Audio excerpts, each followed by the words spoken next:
Okay, so hello, I'm Fringe9. I'm just a kid. Welcome back to my channel. This is the first FIDE rated online game I played. I'm going to analyze it in leeches. It was very beautiful and nice. I played the Stafford Gambit as the opening, and in the end game I was slightly worse, but I slowly dominated my position. There was many a time in the end game where white could have won, but thankfully I found a tactic at the end and white had to resign. Okay, so let's go. e4, e5, knight f3, knight f6. So this is the Stafford Gambit, and there are many tricks and traps in the Stafford Gambit. So he accepted the Stafford temporarily, and I played knight c6, captures, and he played bishop to e2. So offering this pawn back, so he actually went out of the Stafford Gambit as I took the pawn. He castled. I developed my dark squared bishop, and he just wanted to push my knight back, and I played a very unusual move which usually 1200 1300 players play, and it is very unusual and not commonly seen.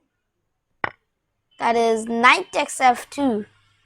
So basically I get a rook and a pawn for a knight and a bishop, and you may think that after rook takes f2 and bishop takes here and king takes, his king is a bit in danger, but he's actually not in any danger. He'll activate these three pieces, the bishop, the knight, and the rook. He'll get the queen into play. He'll try to attack my king with these pawns, or if he wants to defend, then he can go back with his king here. So it's actually pretty nice. But after he took, I play the in-between special move, that is queen to h4. Now this rook is pinned. This rook is pinned to the king, so it cannot move. So just in between move, and if by chance my opponent played g3, saying, oh, he played that, now I'm attacking his queen, and then somehow I will save my rook. Actually, I could easily move my queen to some place and still his rook would be in danger, and there was no way he could save it. Plus, I could take his rook right now, as if he takes, then I win a pawn, which would have been better. So, and his king would have been in real danger. So g3 is not at all a good move. As you can see, the engine is also saying white is +3 here, and with g3,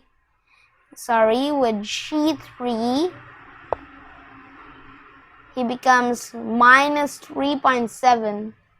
That's really bad, to say the truth.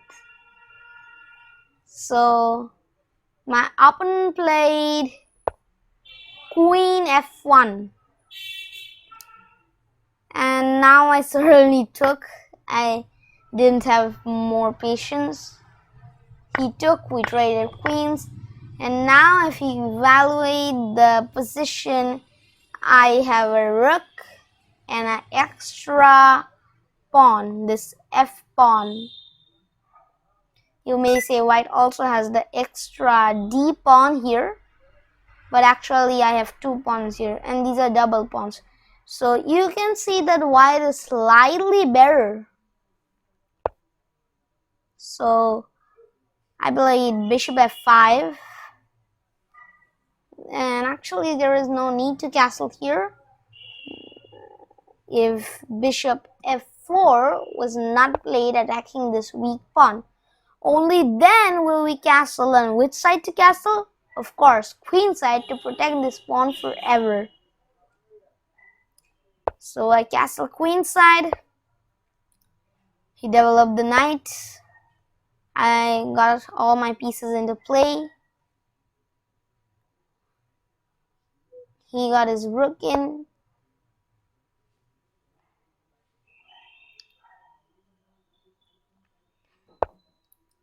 Offered a trade of rooks. Pretty good in this position. He's better, so certainly he'll like to trade. Take. And now I checked him with my rook. Checked his king. Now he retreated to the same place as he was before our rook trade. And I played h5. And what is the idea of h5? His light squared bishop is very powerful, so I would soon give this and trade. So to prevent that, he should have played, as the engine recommends, h3, which he didn't. h4 was played. I certainly did what I would like to. He took with check. I took back. And still white is better here because he has a bishop and a knight for a rook and a pawn.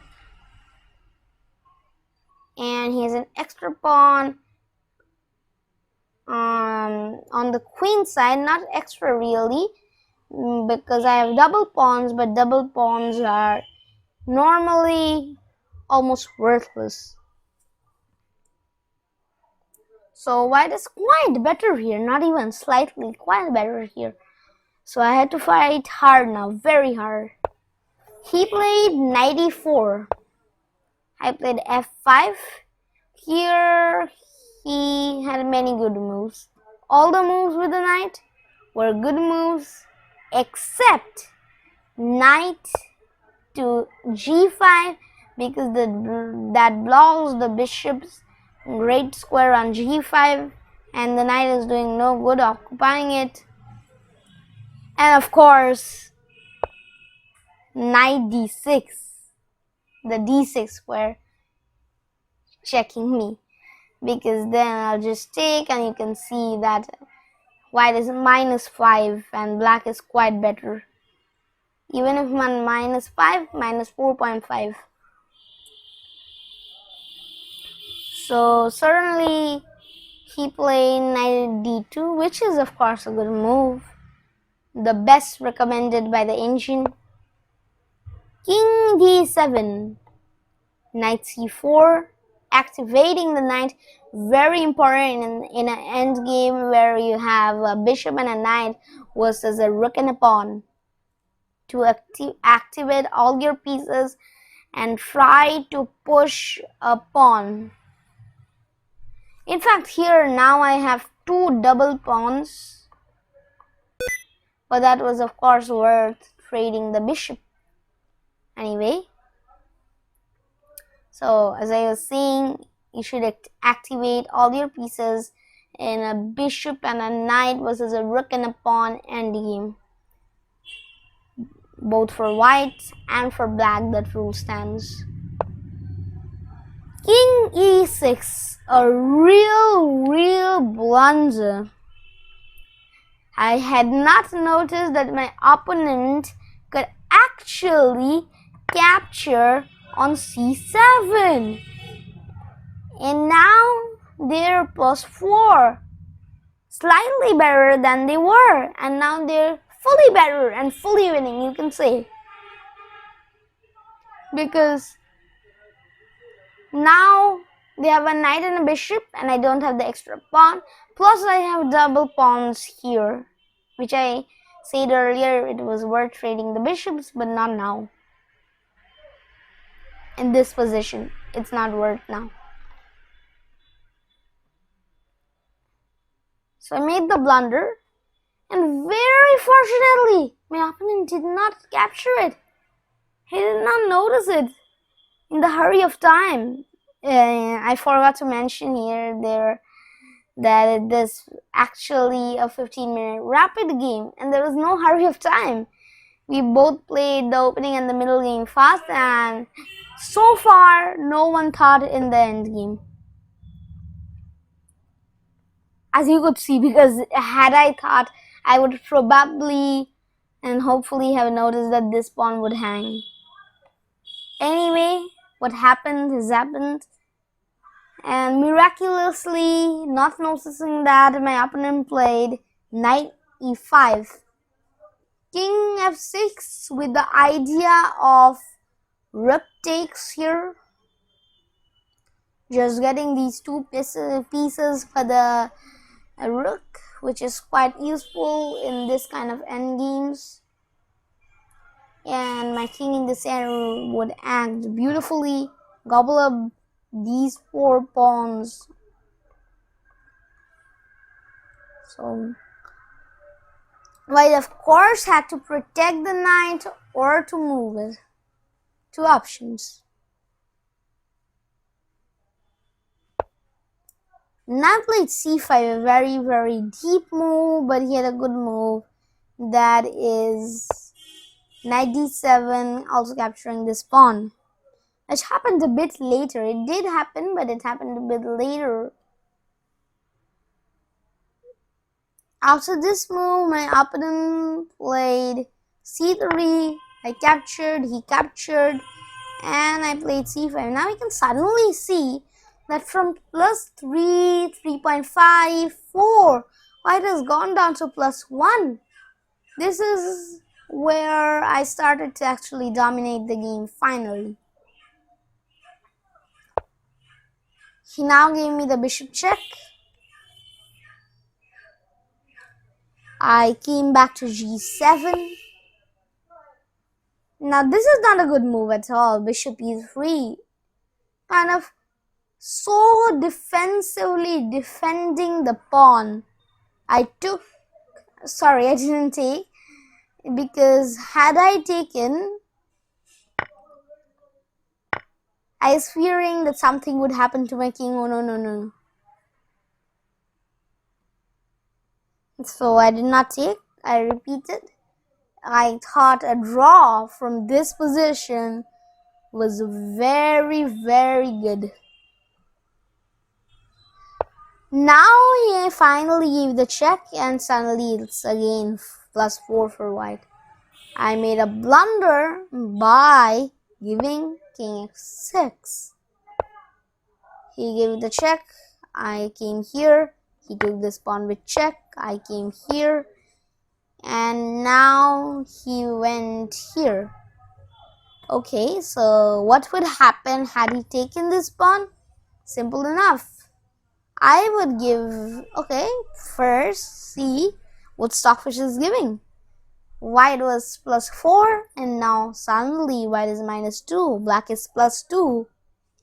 So I would have played rook here. I was thinking that during the game, and wherever he retreated with the knight, here or maybe even here, which was a worse move, I would have taken this pawn with check. And not only that, after his king retreated, I would win another pawn, and this is -5, very bad for white, from suddenly a +4. So you can understand why he didn't take the pawn, and in an instant he realized it, and my opponent, after 3-4 seconds, played knight b3, which is of course a fair move. Not fair though. Why? Knight d3 would have been better. Why? I had the idea of going here, going here, going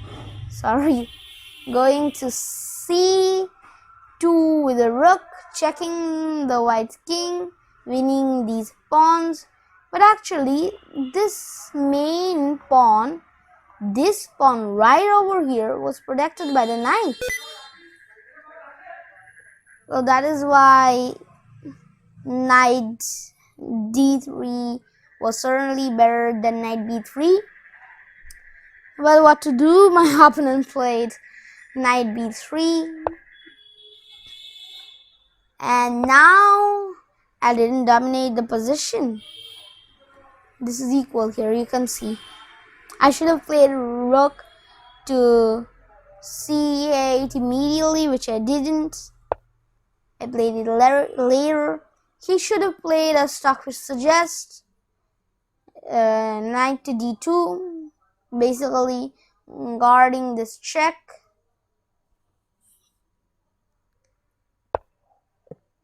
But he played g3. Now even I didn't realize the move rook c8. How I was missing it. With this idea, actually a5, I was trying to attack the knight right here and push it back, which was actually quite a bad idea because then he would retreat here, which is good, as Stockfish says, which is blocking the check, and sooner or later he would protect these pawns one by one.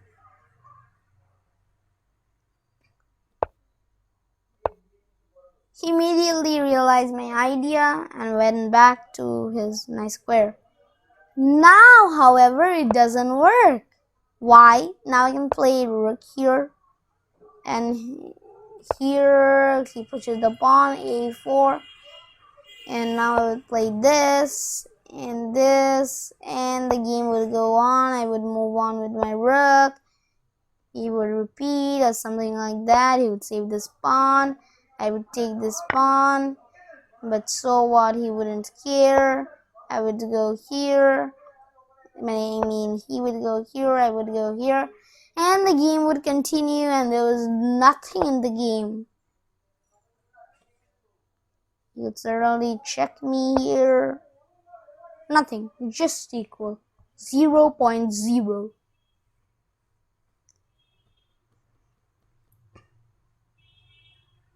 So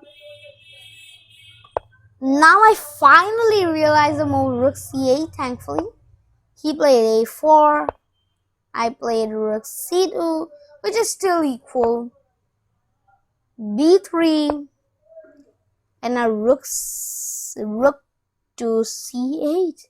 Blunder. Why? Because now I should have kept on repeating moves with this rook, which I didn't do. I had other ideas. I wanted to win this game. Now the correct move here for white would have been knight to c4, attacking this weak pawn, later pushing this pawn to win this pawn, and promoting his queen side pawns. And when this pawn was gone, this would be weak too, and all white had to do with either of the minor pieces, or if he had time to bring the king over to protect this pawn, he would protect the base pawn, and that was it.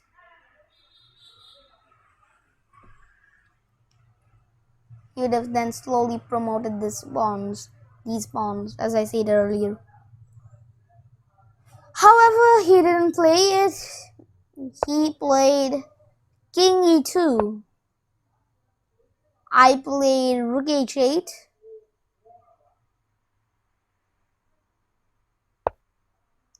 And now he played knight c4. Finally. And now it is better, because that is exactly the reason why rook c8 was not a good move. Now I should have just kept on repeating by giving here and there with the rook. Mostly pinning this knight, dangerous knights. Not here, because then he could have had a counterplay with this move, getting his king into the game.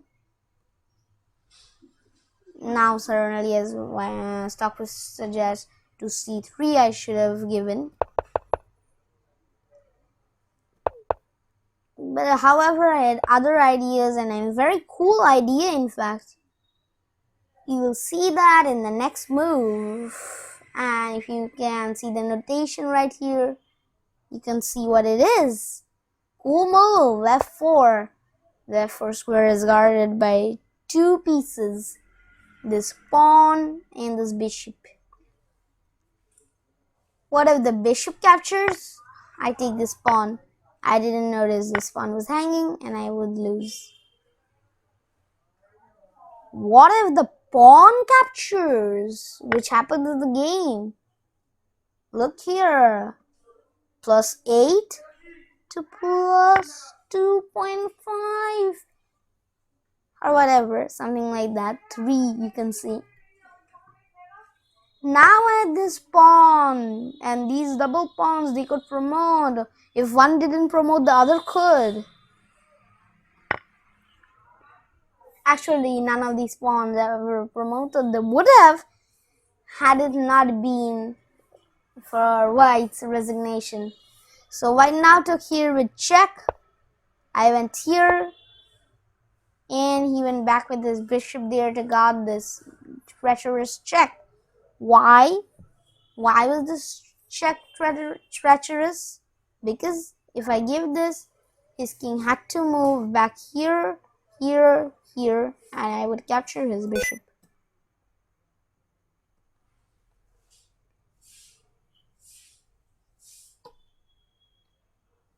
Okay. So he did this, and now the game is equal, you can see. So there were, as I told you, there were many ups and downs in the end game for both of us. Now this was not the correct move. I should have gone on pushing this pawn, this g pawn, g4 pawn, which I didn't. I got too greedy and captured this free pawn. Now actually, if you analyze this, and otherwise I would have played this, and I would have played this, and something 9 moves, say here, just for example, here, and I would have captured the bishop with check, and as you can see, I would promote the queen. White had only a 9. For example, if something at max happened, I would sacrifice this rook for this pawn, then win this knight with my queen right here. So it's pretty good. But here, White didn't have to play this. He could just push this pawn. And if I take the bishop, easy and good. If I checked here, easy and good. If I had gone here, easy and good. Checking my king. And wherever I would have gone with my king, he would have promoted this pawn.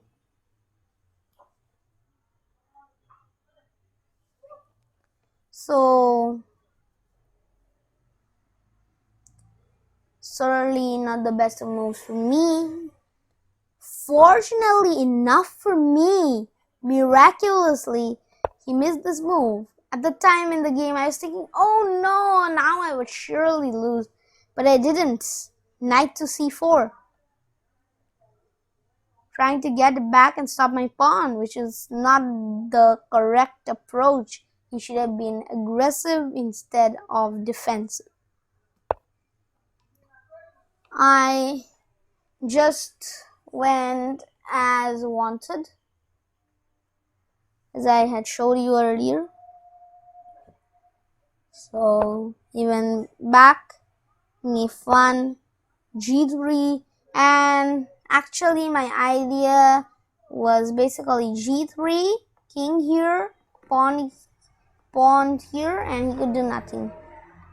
But very unfortunately, I didn't notice that if I gave this g3 move, he would have come here and it would have been fine for him. So I had to push my king first, which I didn't.